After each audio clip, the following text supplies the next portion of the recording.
We all know and love Toy Story, right? It's an absolute classic. But the story of how it ever made it to the screen, well, that's a different story entirely. It was this incredible tightrope walk over complete and total failure. This isn't just about a movie. No, this is about a tech revolution, a creative crisis that almost killed the whole thing, and honestly, one of the riskiest business gambles in Hollywood history. So let's pull back the curtain. So, where does this wild story even begin? Well, it starts with Steve Jobs. Right after he was forced out of Apple back in 1985, he went and bought this small, struggling computer graphics group from, of all people, George Lucas. And for Jobs, this wasn't just about investing in some cool tech. He was investing in a vision, in this dream that seemed pretty much impossible at the time, making the world's first ever fully computer-animated movie. And that dream, it was not cheap. By 1991, Jobs had personally sunk $50 million of his own cash into the company, which he'd renamed Pixar. I mean, we're talking about him literally writing personal checks just to keep the lights on and keep that dream from dying. Now, here's where it gets really interesting. Jobs' original plan for Pixar was a complete flop. He tried to sell these super high-end Pixar image computers to clients in medicine and the government, but nobody was buying them. The company was just bleeding cash, which forced them to pivot into making software and animating TV commercials just to stay afloat. This really captures the bizarre situation at early Pixar. On one hand, you had these moments of stunning creative success. I mean, their short film Tin Toy won an Academy Award in 1988. It was the first computer-animated film to ever do that. But on the other hand, the company was a total financial disaster, which led to some really painful, massive layoffs in 1991. So they're on the absolute brink of collapse, and they need a lifeline, like yesterday. That lifeline turned out to be Disney. In 1991, they managed to sign a 3-picture deal. But you gotta understand, this was an act of pure desperation. It was a deal that saved them from bankruptcy, sure, but it came with some incredibly harsh strings attached. Just take a look at how lopsided this deal was. Disney got basically everything. Complete ownership of the movies, all the characters, all the sequel rights, you name it. They also took the vast majority of the profits, leaving Pixar with only about 10 to 12% of ticket sales. It turned Pixar into a hired gun, really, not a partner. So you'd think Pixar had zero power, right? Well, not exactly. Buried deep in that lopsided contract was one single clause that would end up changing everything.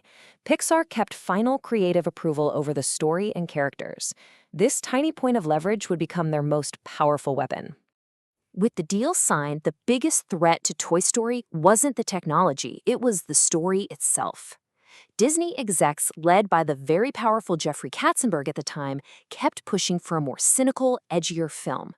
The Pixar team, desperate to please their new bosses, they went along with it. And the results were a catastrophe. So what was it that nearly tanked this movie we all know and love? The answer is a version of Woody that was so unlikable, so completely irredeemable, that he almost sank the entire project before it ever really got going. I mean, listen to this. This is an actual line from a storyboard reel they showed to Disney. In this early version, Woody wasn't a flawed but lovable leader. No, he was a tyrannical, sarcastic bully who straight up threw Buzz out the window on purpose and then threatened the other toys. He was the villain of the movie. So after seeing this reel on November 19th, 1993, a day that's now famously known at Pixar as Black Friday, Disney was, as you can imagine, horrified. They immediately shut down the entire production. The movie was dead in the water, and once again, Pixar was right back on the verge of collapse. The team literally begged for just 2 weeks to fix it. And in this frantic, all-hands-on-deck rewrite marathon, a group that included future legends like Andrew Stanton and Pete Docter, along with a writer you might have heard of named Joss Whedon, completely reworked the script. They turned Woody from a monster into the sympathetic, insecure, but ultimately heroic leader we know today. Okay, so they saved the story. Crisis averted, right?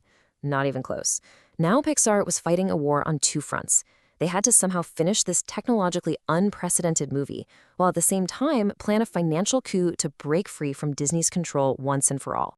And let's not forget just how insane the technical challenge was here. We're talking about a whole room of 117 computers running 24/7. It took up to 3 hours just to render a single frame of the movie. The whole project took 800,000 machine hours to complete. Nothing like this had ever been done before. So how do you escape a terrible deal when you have no money? Well, if you're Steve Jobs, you and your CFO Lawrence Levy come up with this brilliant, incredibly audacious 4-pillars strategy. The plan was simple but bold. Quadruple their profit share, raise at least $75 million with an IPO, that's an initial public offering, release films way more often, and build Pixar into a worldwide brand. That IPO, that was the riskiest piece of the whole puzzle. But there was a huge problem. When Jobs took this plan to Wall Street's biggest banks, Morgan Stanley and Goldman Sachs, they flat out refused to underwrite the IPO. And why? Because to them, Pixar looked like a toxic asset. Its entire value as a company was riding on one single, unproven movie that hadn't even been released yet. But Steve Jobs was not going to take no for an answer. He pushed forward with smaller banks, setting the stage for an incredible all-or-nothing bet. The plan was to release the movie and then, just 1 week later, launch the IPO.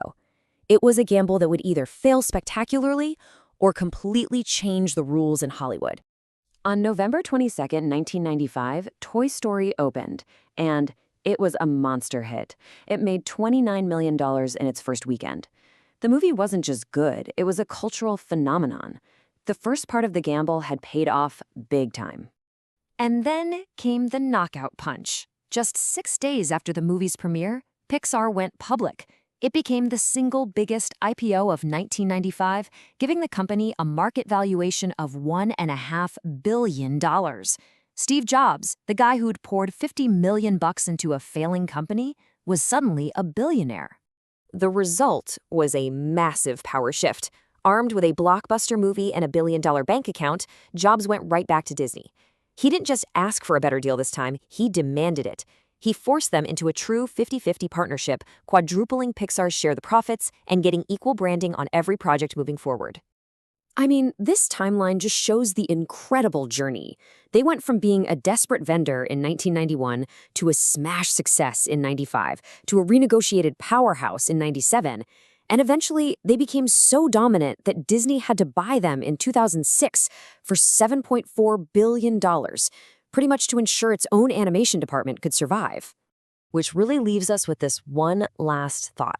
The story of Toy Story is more than just a movie. It's a masterclass in betting on your creative gut, using technology to change the game, and having the sheer audacity to rewrite the rules. It just goes to show you that sometimes the biggest risks really do deliver the most unbelievable rewards.